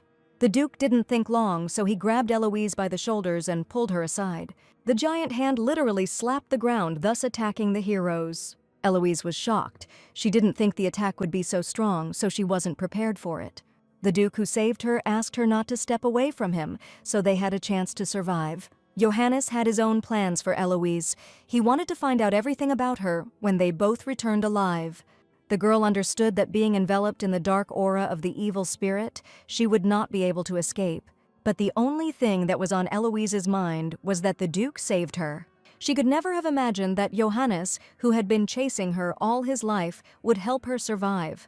Eloise couldn't imagine that it would be Johannes who would help her. But these thoughts quickly disappeared as she remembered that he didn't actually know who she was. The Duke noticed that something was happening to the girl, but he didn't yet know what exactly. Eloise began to resist. She did not want to be a hostage of the situation, so she tried to escape. But resistance was useless as the Duke held her tightly and asked her to calm down. After some time, the girls managed to break free and run away. She took advantage of this moment because the Duke could not fight and hold her at the same time. Now all that was needed was to quietly take out the gun so that I could shoot back. Her camouflaged gun jammed. She didn't understand what was going on, but the spirit was already advancing. The situation heated up a little more and she would have died. This fear was visible in her eyes. But still the spirit managed to grab her, and now she has become a hostage of this difficult situation. The spirit squeezed the fragile girl's body very tightly with his ethereal hand, causing her unbearable pain. Unexpectedly, Duke Johannes cut the evil spirit's ethereal hand, thereby freeing Eloise. After falling to the ground, the girl was finally freed, but her wounds might become a problem. She looked at the Duke with an angry expression, not wanting to thank him because she didn't need his help. Evil spirits were advancing. One powerful one attracted smaller spirits, and each time it became more and more difficult to contain them. Eloise saw how hard it was for the Duke to protect her and cover her with his body. And the Duke explained that at first, evil spirits attack the weak, they were smart enough. Seeing Johannes defending his enemy, Eloise couldn't move. She didn't know about this side of the Duke. Getting up from her knees, she apologized as she was about to do something absurd. By breaking her cane, she transforms it into a gun, which she can use to defend herself. In this way, she communicated that she would not stand idly by and simply watch as the Duke protected her. Johannes was shocked. He had no idea that he already had the most wanted criminal in the Empire in his hands. Thus, the Blue Ruby immediately rushed into attack, demonstrating her strength. Johannes never thought that the girl who had just been walking with a cane would be able to jump like that. Concentrating her divine energy into the gun, she prepared to attack. Thus, she shot accurately and boldly at the most powerful evil spirit. Seeing this, the Duke wondered where such enormous divine energy came from. While the Duke was thinking and collecting his thoughts, Eloise boldly continued the fight. Her attacks were so powerful that they illuminated everything around them. Such was the power of her divine strength. She literally burned the evil spirit with a blast of her energy, wanting to kill him. Landing on the ground after a series of attacks, she accepted her victory with ease in her soul. Although it was difficult for her, she still managed to cope, having spent a lot of effort on it. Holding the time stone in her hands, she already knew what she would do with it. This was her only chance. Eloise had been searching for the time stone for so long that now, holding it in her hands, she couldn't contain her emotions. The severe pain in her chest was haunting her. There was very little time left. He was her only chance. So, clenching her fist, she prepared to make her own destiny. While eating the stone, Eloise was so lost in her thoughts that she didn't even notice. As Johannes put a sword to her throat, she is now on a leash. The man began to speak like a regular policeman, put the stone on the floor and put his hands behind his head. Lowering his sword, he wanted to know why Blue Ruby cooperated with such tough companies, who sold people and constantly attacked villages. But with a slight smile on her face, it was clear that Eloise was not going to answer the man's question. She just decided to thank Johannes for saving her, because if it weren't for him, she wouldn't have been able to take the time stone so easily. And also, she called him Temple Lackey again, which awakened feelings and emotions in him. Without doubting her actions, she immediately threw the time stone into her mouth. Little by little, Eloise Renoir began to disappear from this time. Now she had a long journey ahead of her to save her own life. And the Duke asked her to stop, because he wanted to save a dear person. Before going back in time, Eloise heard that the Duke wanted to save Leo. She understood this. Perhaps this is the reason why Eloise defends the boy so fiercely. Back on that cold winter night, they continued their dialogue. He found Eloise extremely suspicious, so he continued to question her. All these questions irritated Eloise, because she was already tired of repeating the same thing. With a heavy sigh, she once again decides to answer the Duke. And with a smile on her face, Eloise wonders how she can call the Duke a temple lackey. Even if the Duke abandoned the North, forgot about his own son, even if all he does is blindly follow the orders of the temple. Listening to all this, the Duke claimed that he had not abandoned anyone. He simply made it clear to Leo that he was the sole master of the North. After all, it is a northern tradition that only one heir can be in the castle. Eloise asked if Duke Johannes was in the same situation as Leo, to which the man replied in the negative because he had a sister. The Duke laughed because he realized that Eloise had skillfully changed the subject of the conversation. And then he realized that he had asked the question in vain to the one who himself said that truth is the heaviest burden. But Eloise decided to lighten the mood by saying that women have a lot of secrets. Eloise believed that the Duke would not even remember her words because they had carried out the ceremony so quickly. Johannes began to say that he had achieved everything he wanted, except for a couple of things. The first is the search for the Blue Ruby, which he has been chasing for quite a long time. And secondly, finding out the true intentions of Eloise Renoir, he could not understand her as well as catch the Blue Ruby. It's surprising how Eloise turns out to be involved in both the first and the second. Even though she didn't say it, Johannes still continued to suspect the girl. He understood perfectly well that no matter what she was hiding, Eloise herself would not say it. Apparently, it will take a master interrogator to get her to talk. This really scared the girl. She thought about the worst. Could her own husband really do this to her?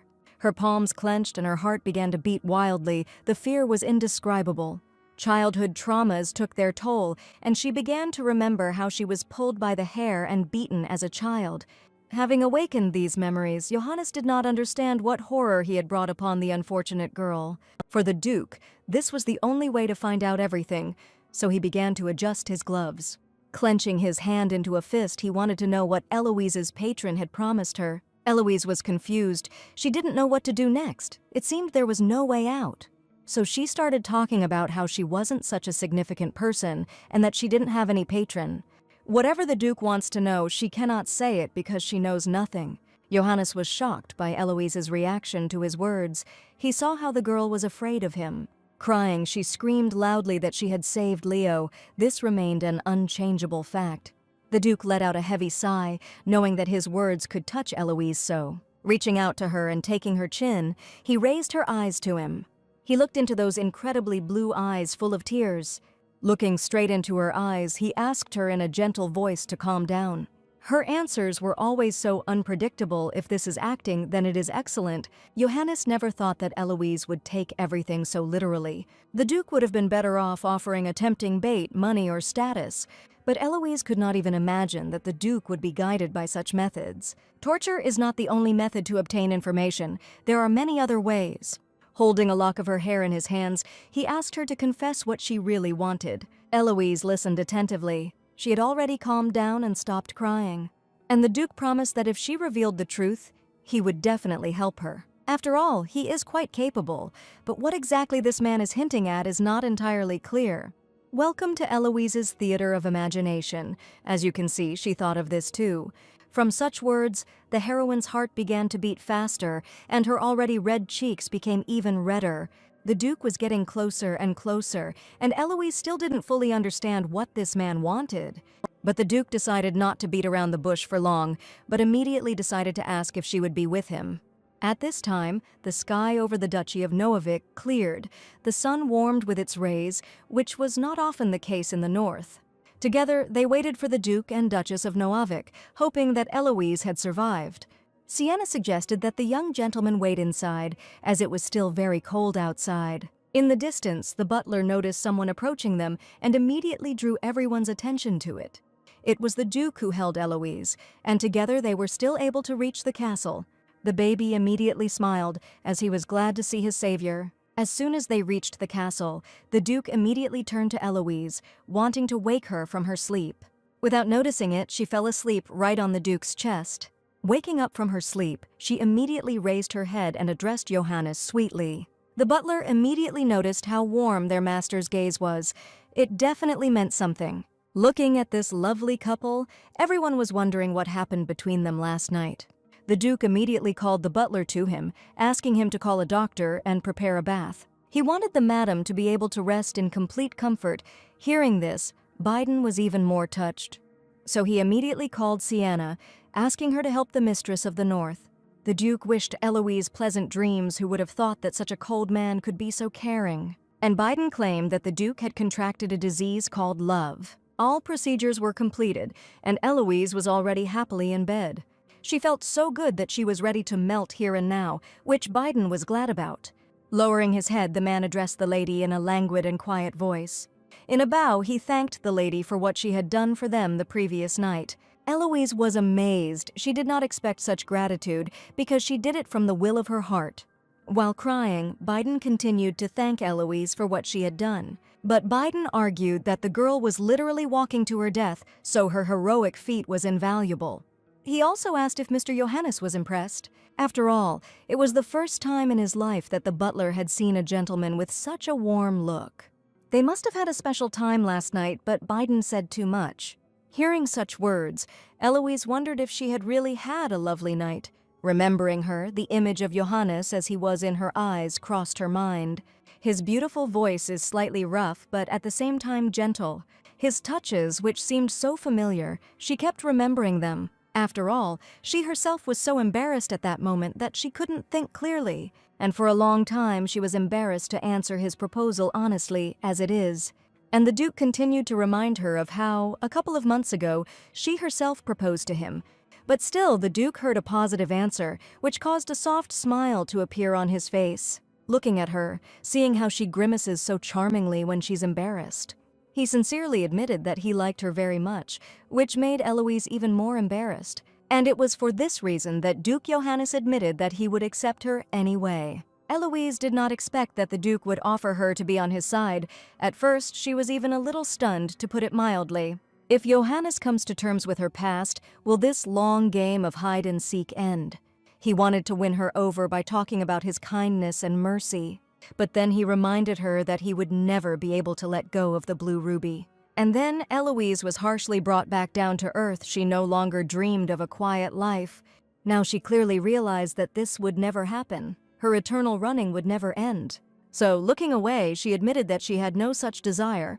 The Duke's gaze changed, and he came to a conclusion that was incomprehensible to us. After the conversation reached a dead end, he threw a sheet at her. And then he rolled it up like shawarma, picked it up in his arms, and dragged it to the horse. Eloise didn't even understand how she ended up on a horse. She didn't understand what the Duke was doing. And then he said that he would definitely drive her out of his lands. So Eloise started to get rowdy and scream that he couldn't do it. After all, she saved Leo, but the Duke decided that he would take this into account and treat her with respect. The girl did not stop calming down and continued screaming at the top of her lungs. The Duke's head began to hurt from these cries, and he wondered if this woman could at least sit quietly for a little while. But this only made the girl more excited, as if she wanted to become even louder on purpose. Realizing that requests would not help, the Duke once again threatened to expel her from his lands upon arrival. After these words, Eloise, as if made of silk, fell silent. While on the way, the girl wondered why the Duke hated the blue ruby so much. After all, he fights evil spirits, thereby making the knight's work easier. But the Duke didn't think so, because the blue ruby was in collusion with a criminal organization. Ace, which started as a small criminal gang, has grown into the most dangerous organization. And all this happened thanks to the sponsorship of the blue ruby, which was their patron. Eloise had no idea how much this had increased human trafficking. Her heart started beating faster, as she had not suspected such a thing. But that was not all. So the girl prepared herself for the worst. Johannes said that the blue ruby was his original sin. Looking back at the Duke, she did not fully understand what the man meant. But then Johannes decided to change the subject and suggest that Eloise take a little nap. She needed to gain strength before he drove her out of his lands. Eloise didn't want that, so she screamed to the whole neighborhood how she didn't want to sleep. It seems the Duke is trying to be nice just so he can get what he wants. Looking at how well they looked after her here, she understood that it was too early for her to say goodbye to this place. The smirk that appeared on her face indicated that she was confident that she would stay here. Suddenly, the door opened sharply and wide, and someone entered shouting that trouble had happened. This played into the heroine's hands, so it seemed that everything was going exactly according to her plan. The assistant reported that Princess Yuze was heading north, and she was heading north not just like that, but to propose to him. Although this situation was to Eloise's advantage, it was not the easiest one. Biden was amazed by this coincidence. He could not even imagine such a thing. But Eloise already knew the future, so she wasn't very surprised. Princess Yuze played a major role in Johannes's victory in the Northern War. They destroyed the kingdom of Rito in one fell swoop and expanded their territories. After this, Yuze wanted to strengthen her position by sending a marriage proposal to Johannes. At that time, Eloise's accomplice often read the news, so she was aware of all the events. Eloise delved into this Santa Barbara with interest, remembering everything that was happening. From the news she read before her regression, Princess Yuze had angered Johannes with her persistence. She literally waited for him wherever possible, wanting to unite the kingdoms. Standing at the boy's grave, she did not hesitate to express her thoughts. Therefore, the Duke could not stand it at one point and rather harshly refused the woman, threatening that a new northern war would break out. Reading such news, Eloise was shocked by the princess's persistence. Biden didn't understand why the princess decided to show up again. The butler showed how hard it was for him to come to terms with this. Unexpectedly for everyone, Eloise decided to take an interest in this topic. Biden decided to immediately take the lady's side and asked her not to think about it. He believed that Eloise was a real enemy to Princess Yuze. She was so cruel that she could not do without victims and violence. But Biden promised that Princess Yuze would never be able to harm her. Now the heroine was worried that she would die before she found the treasure room of the Duchy of Noavik. The door opened fully again, but this time more calmly. It was Duke Noavik, who calmly listened to the complaint that he already had a wife and how he could receive other offers. It was a complete disrespect to Madame Eloise that the assistant and Brian claimed that there was already one duchess. It was necessary to clearly convey to Princess Yuze that the Duke already had a wife. But the Duke thought that this was not necessary. All he had to prove was that the Duchess's place was inviolable. Therefore, Brian had to tell Eloise all the necessary information about the North from tomorrow. The assistant was confused, as he thought that caution was needed. Raising his hand a little higher, holding out 2 fingers, he seemed to be inviting his bird. At this point, the Duke was completely sure that Eloise had no connection with the imperial family. Now the servants were completely calm and happy. They knew that this was true love. But the Duke quickly shattered their castles in the air, saying that they still needed to be careful. After all, they still don't know her true intentions, so they can't make any mistakes. Brian and the Duke's assistant made faces at him as if they thought he was a bore. Therefore, they immediately began to put pressure on the Duke's conscience. If he has one, of course. The man could not tolerate the servants' bullying for long, so he slammed his fist on the table, demanding that Eloise be told exactly as much as Princess Yuze knows. The second, red-haired man, was also scolded like a little schoolboy for such frivolity. Having quickly understood the master, they immediately calmed down and took his side. The only thing that bothered Brian was whether he should warn the young master about this. After that incident, he nevertheless became interested in Madame Eloise and wanted to get closer. Covered in flour, the young gentleman timidly entered Eloise's room. The girl immediately asked what had happened. The kid didn't want to confess, so he said he was just passing by. He also modestly placed a small bundle on her bed. Opening it, Eloise saw a handful of cookies that were meant for her. It was so cute that Eloise decided to immediately find out if Leo had prepared them himself, to which the baby responded positively, so the heroine smiled and thanked Leo. Covered in flour, Leo, though embarrassed, was glad that Eloise had accepted his gift. After some time, he still decided to thank the lady for saving him. Eloise was so moved by the baby's words that her blue eyes sparkled. For the first time, Leo called her by name. It was so amazing that her heart literally jumped out of her chest. Without holding back her feelings and emotions, she immediately rushed to hug the baby. Now she was grateful to Yuze because thanks to her, Eloise was able to stay in the duchy longer. At this time, Princess Yuze's assistant was already roughly calculating the days it would take them to reach Duke Noavik's castle. But for Princess Yuze, it was so long that she was determined to reach the Duke in 4 days. Her fingers already wanted to feel the woman who had taken her place. Clenching her fist, she played with the desire to find out everything. Such a cunning woman she is. Putting on her round glasses and sitting at her desk, Eloise found herself back at school. Brian informed her that she now had a lot to learn. This whole pile of books was intended for Eloise. She was supposed to study them before the princess arrived. Sienna put some aside as she felt that the lady did not need to study them. Brian did not agree with this because he believed that the Duchess should know everything about the North. But the headmaid decided to remind the butler once again that they must be on their guard. And Eloise was only happy about this and offered to take a few more books. But Brian thought that this was unacceptable because the princess always looked down on weak people. And Eloise would not be able to overcome her with her physical abilities, only mental ones remained. The butler thought that there weren't that many books. They were just all thick. And when he listed what Eloise had to study, she realized that there was what she needed there. Thus, she developed an incredible interest in studying everything that Brian would say. And the butler was happy because he thought that she was doing all this for the Duke. "Oh, this wonderful time of love and youth," thought the naive old man, rubbing his snot. He just doesn't know yet that Eloise's head is filled with only one thing, a treasure room. After some time, the heroine said that she remembered everything. It was incredibly tiring because the information I needed was never found in the books. But when Brian suggested telling a fascinating story, Eloise immediately perked up. As it turns out, this is a fascinating story about evil spirits, which Eloise already knew all about. As it turned out, information about evil spirits is controlled by the temple. This was something new for the girl. Brian confirmed what had just been said, although he lowered his head sadly. And what he was about to tell now was known only to a few high-ranking individuals. It all started 100 years ago. In those days, the temple did not simply convey the will of God, but sought to become the owner of his power. The temple used its power for risky experiments, but they all failed, and the price for calling on the god was too high. At the moment the portal to another dimension opened, evil spirits entered our world. They caused chaos throughout the country. The number of victims was incredibly high. It is only thanks to the courage of some people that they have come to where they are now. At that moment, Eloise realized that the evil spirits were the fault of the temple. Although the North was still in great danger, they could not blame the temple alone. The man who was an active participant in all of this was the first master of the North, Dante Noavik. It was he who sponsored the temple's activities at that time.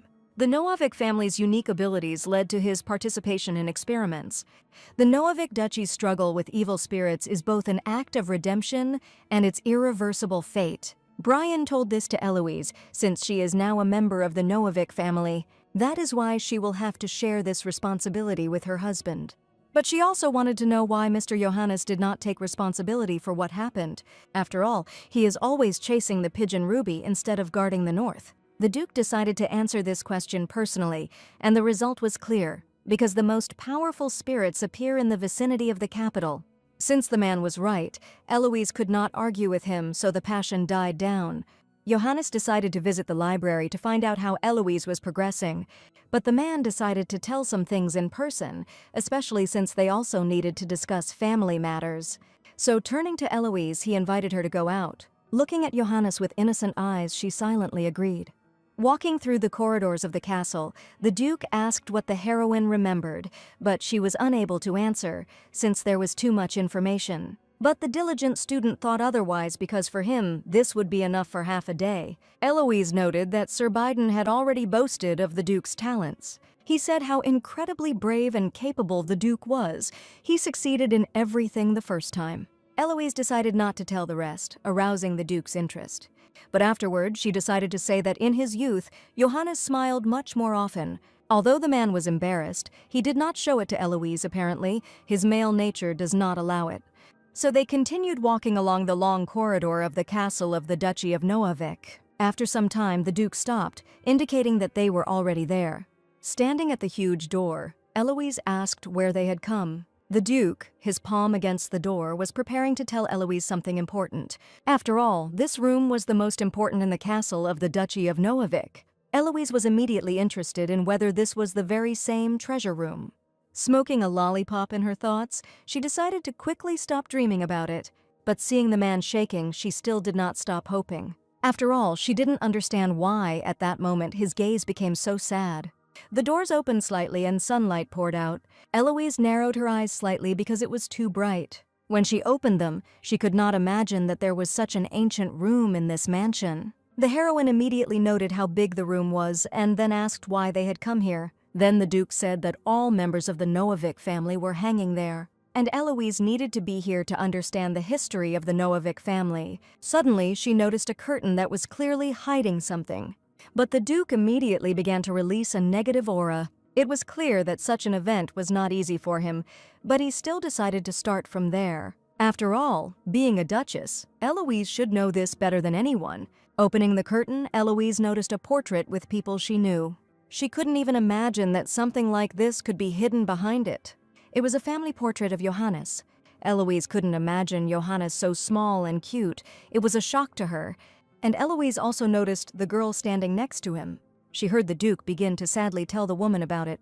After all, it was his deceased older sister, Rena Noavik. Eloise immediately noted how much the Duke resembled his sister. She was glad that the whole family had gathered together to paint this portrait. But then she learned from the Duke that they had never met together. More precisely, they did not have time to all gather together, since the Northern War began during the lifetime of Johannes's parents. They were forced to leave for the battlefield, and the Duke left the North for his sister when he was only 8 years old.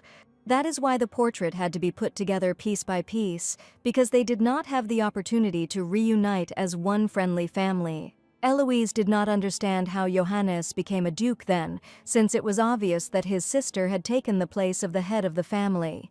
Clenching his fist, the duke himself did not imagine that he would ever return to the north, until he found out that his sister was missing. When he was 19, the protracted war turned into a full-scale one, and his parents were killed. The imperial family hastily dispatched the first prince, Obadin, to the north, while Johannes's sister acted as duke. She received orders to accompany the heir to the throne and went to war. Then Johannes returned to the north because the duke's place could not be left empty. But 6 months later, it became known about the death of the prince and the disappearance of Rena. Johannes went to the battlefield late, and all he found was his sister's armor. In the end, he was the only one who survived from the entire family, and so Johannes became the Duke of the North. He could not tell this calmly because he considered his life miserable.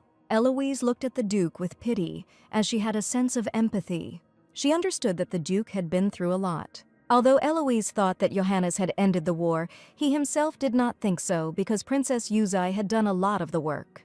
Yuzei tends to obey the words of the strong, which is why they were able to create an alliance with her people, the Ement. So don't worry when you meet her because most likely her disdain is caused by an instinct to be wary of the weak. It was nice to hear this from the Duke, because Eloise thought that the man was worried about her. And for Johannes, this woman was a headache, since apparently founding a kingdom was not enough for her. She also wanted marriage. But rebelling against the emperor's family will not work, as this will create big problems for Leo in the future. Eloise noted that it was great that the Duke always put Leo first. But Johannes couldn't do otherwise because this little bundle of joy was his son. The heroine really liked the way the Duke treated his son. The smile never left her face. It's a good thing the Duke was a little dishonest during the war, because now he has Leo. The Duke could not listen to this calmly. His cheeks turned red, and he began to deny his words. But thanks to Leo, the Duke had a loving family, or so the heroine believed. After all, for Johannes, Leo is the most important person, and the Duke clearly did not expect such words. Smiling, he nevertheless took these words as a compliment and accepted them. Looking at the paintings, Eloise wondered if they would also paint a family portrait.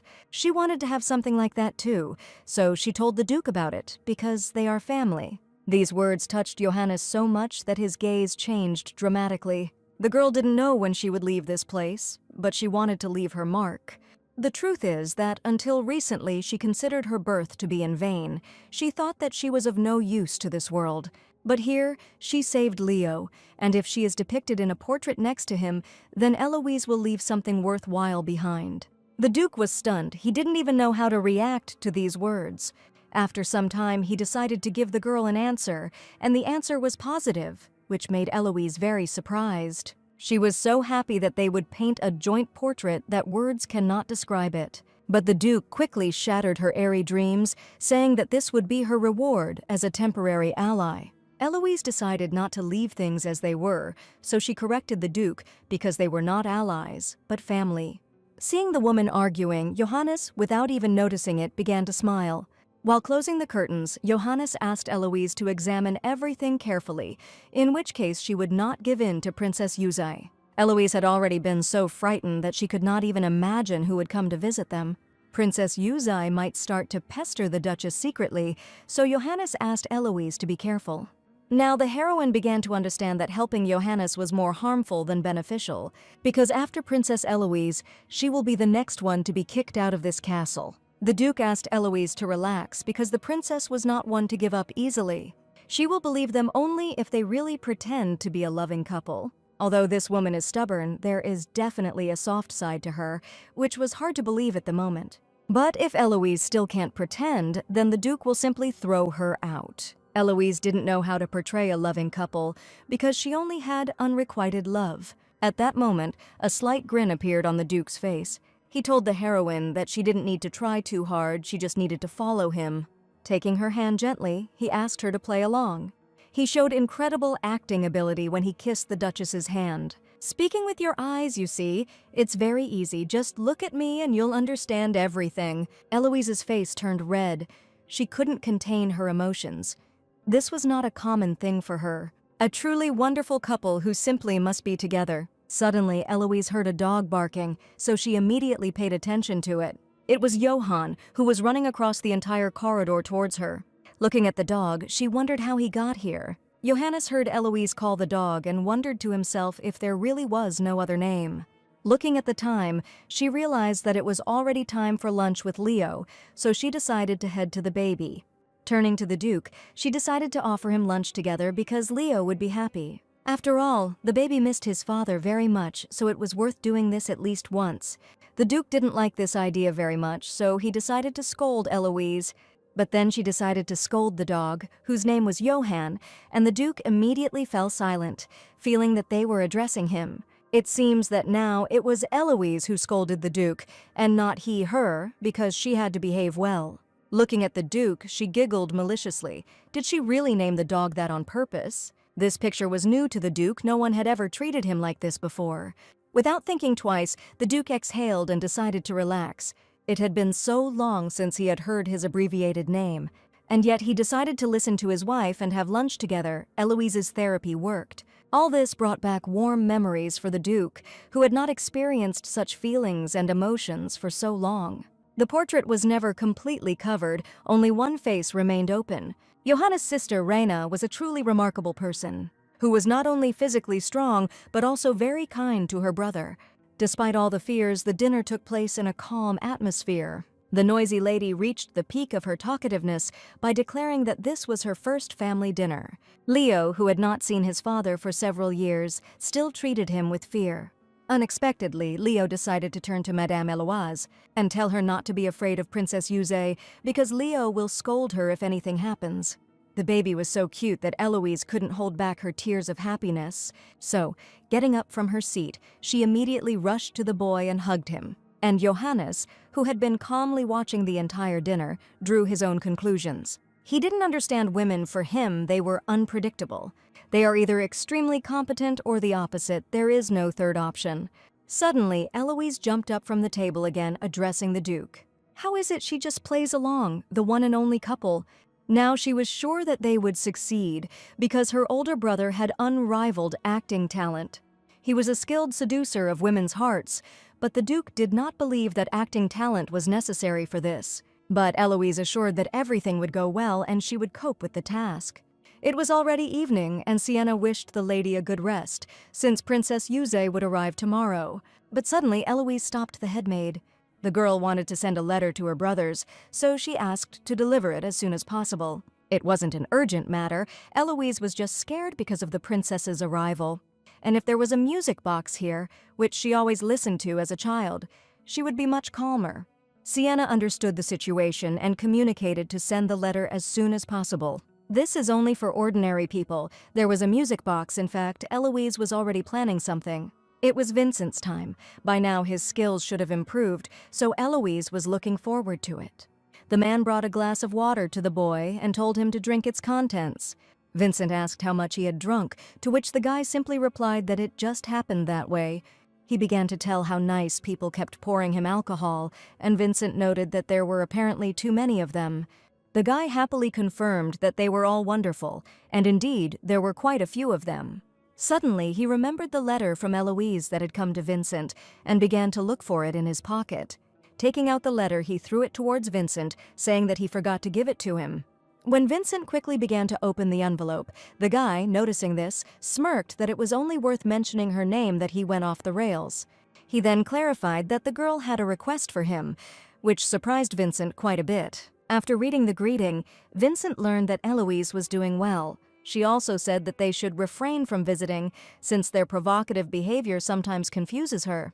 The girl then added that no one would see this letter anyway, after which Vincent anxiously asked if everything was really okay with her. As he continued reading, the boy realized that Eloise really missed her little bear, because everyone knew how carefully she treated her big one. Hugging the big teddy bear, she always remembered the little one and asked to send it to her as soon as possible. In conclusion, Eloise assured her brothers that they need not worry about her. After reading the letter to the end, Vincent asked Zion to bring snacks to his room. Putting on gloves, he added that now he would have to stay awake all night. Meanwhile, Eloise was asking if Mr. Johannes was coming, and the man next to her was anxiously answering that he would be here any minute. He wondered to himself whether the master would leave his son and madam alone with the formidable princess. Although he understood that this was impossible, doubts still tormented him. The little boy came closer and assured Eloise that she had nothing to fear because he was nearby. The girl thanked Leo for his support, feeling calmer, although in her soul she was worried about Johannes's delay. She couldn't understand who this Princess Yuze was that everyone was so nervous about. Eloise tried to calm herself down by saying that she shouldn't worry, because she was a duchess after all. At least she certainly wasn't kicked out because of the princess's arrival. At this moment, the princess had already dismounted and was heading towards the entrance, while Eloise thought that she should be grateful to her. As the princess came closer, the girl was surprised at how tall she was. Eloise turned to the princess, informing her that they had been waiting for her. In response, Yuze said that she had come to meet the duke and simply passed by. She began to question the man about the duke's whereabouts while the duchess stood silently. Then Eloise made up her mind and said that the gentleman was a little busy and therefore could not meet the princess. Turning to the girl, Yuze asked who she was, to which Leo replied that she should show respect to the duchess. Hearing this, the princess was surprised that this girl was really a duchess. Yuze started to say that she was small and plain, while the man tried to stop her. At that moment, Eloise, with a smile on her face, agreed that yes, she was shorter than the princess. After this, she added that, however, she was not so plain, and that her appetite was fine. Hearing this, the princess poked her index finger into the girl's chest and said that she had nothing to say about life in the north. And then, with an angry look, she added that Eloise wouldn't even be able to protect the baby standing next to her. Yuze stated outright that a fragile woman like her was not fit to be the duchess and mother of the heir. A dejected Eloise only said that she had already managed to save Leo. The princess replied that someone had told her that the girl had jumped off her horse, but the duke had controlled her spirit. Yuze asked the duchess if she was capable of anything other than being bait, causing the girl to become completely dejected. After that, she looked up and asked how the princess knew about everything. Eloise added that even in the duke's castle, everyone knew about this, and then the princess was confused. At that moment, a cry was heard warning everyone to move out of the way. The princess turned around, and at that moment, the duchess hugged Leo.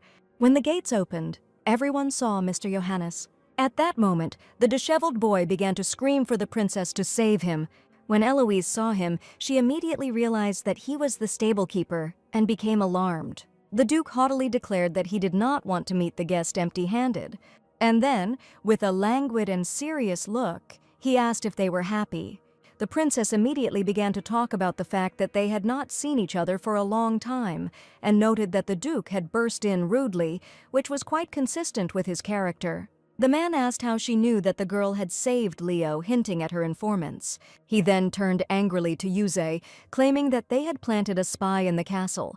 The girl began to look away and insist that she didn't know anyone. At this time, it was decided that the guy asking for help from the princess should first be transferred to a ment. The duke, turning to the princess, remarked that he, unlike her, was sad. Then, stepping forward, he warned her that she should be careful. He explained that he had a rather capricious character, and no one knew when he would demand an explanation from her. At that moment, the duchess accidentally tripped and began to fall. The duke picked her up and noticed that she was quite vulnerable, asking the princess to be careful in her expressions. Then Eloise realized that the rumors would die down if they acted like a loving married couple. So she lowered her head onto the man's chest, which greatly surprised the princess. She began to shout that this was precisely why she had to be a woman fit for life in the north. Yuze repeated the oath she had given last time, but the man replied that he had rejected her. Enraged, the princess began to speak to the duke through clenched teeth. After this, the girl screamed at the top of her lungs that she was not satisfied with his accusations. Everyone heard her shouting that the north had great potential. Yuze was sure that it could well become an independent state, and leaving it so easily would be blasphemy. At this time, everyone calmly sat down at the table and invited everyone to dinner, which greatly surprised the princess. She could not understand how she was really so inferior to this woman. Yuze began to ask how she was worse than the one who, apart from eating vegetables, had no other talents. The Duke became angry and declared that his wife could hear everything, demanding that he behave decently. The princess asked the Duchess to answer her. She asked if the girl really considered herself worthy of taking the place of the Mistress of the North. Eloise, a little confused, thought that her time had come. Then she casually asked the princess if it was really that important. Looking at the Duke, she added that the most important thing was her love for her husband. The girl thought to herself about the need to remain as calm as possible, and at that moment she kissed the Duke on the cheek. Eloise pulled back a little and asked him if she had done the right thing. At this moment, the princess became really angry, and her fork stuck into the table. She then proposed to the Duchess to make a bet. With an angry look, the princess declared that the loser of this bet would give up her place to the Duchess, specifying that everything would be fair. Yuze said that if the girl wins, she promises to never come to the north again, but if Eloise loses, she will immediately leave the castle. The Duchess could not understand why the princess was so angry. She was surprised that Yuze seemed to be seriously in love with Johannes. The girl remembered how the man told her that the Ement tribes had unique abilities. He said that they borrow strength from the one to whom they swore an oath of allegiance. Hearing this, Eloise understood why the princess was so obsessed with the Duke. The princess's goal was to gain the opportunity to swear allegiance to the Lord. Eloise would never have thought that the princess would be so angry over a simple kiss. The Duchess began to think that playing lovers seemed counterproductive. At this point, the Duke reminded the princess that he had warned her about his wife's vulnerability. Eloise realized that they were in serious trouble and hugged Leo. She realized that the princess would definitely not back down because she was a northerner. The Duchess was also worried that Leo was trembling with fear. At this moment, she noticed the princess's necklace, which was good at catching low-level spirits, but she clearly lacked the skills to catch mid-level spirits. After this, the Duchess, without changing her expression, agreed to the bet. Hearing this, the Duke turned to Eloise with excitement. The girl decided to confirm once again that she accepted the princess's challenge to a duel.